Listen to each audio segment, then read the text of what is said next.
سوال تھا ایکچولی. ایک تو یہ سوال تھا کہ یہ جو ابھی آپ نے کلام پڑھوایا تھا، تو کیا اس کا کوئی ثواب ملتا ہے ہمیں سننے کا بھی؟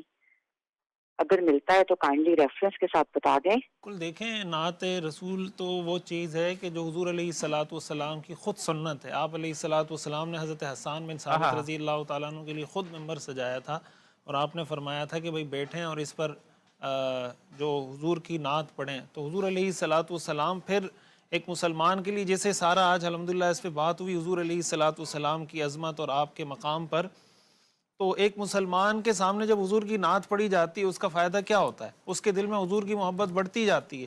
جتنی محبت بڑھتی جائے گی اتنا اس کا ایمان کامل ہوتا جائے گا. جیسے حدیث ہم نے پڑھی کہ کوئی اس وقت تک مومن نہیں ہو سکتا جب تک اس کی نظر میں حضور علیہ الصلوۃ والسلام سب سے زیادہ محبوب نہ ہو جائیں.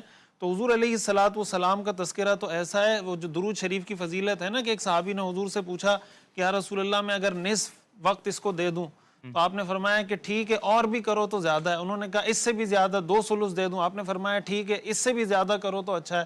تو انہوں نے فرمایا کہ اگر میں سارا وقت درود شریف پڑھوں، تو آپ نے فرمایا کہ تم اگر یہ کر لو گے تو اللہ تعالیٰ تمہارے سارے غموں کے لیے تمہارے لیے کافی ہو جائے گا، تمہارے سارے غموں کا ذمہ اللہ تعالیٰ لے لے گا. تو حضور علیہ الصلوۃ والسلام کا تذکرہ تو ایسی چیز ہے کہ ایک مسلمان جتنا اس تذکرے کو پڑھتا رہے، سنتا رہے، کبھی اس کا جی بھی نہیں بھرتا، اور جتنا پڑھتا سنتا رہے گا اتنا اجر و ثواب میں اضافہ ہوتا ہے.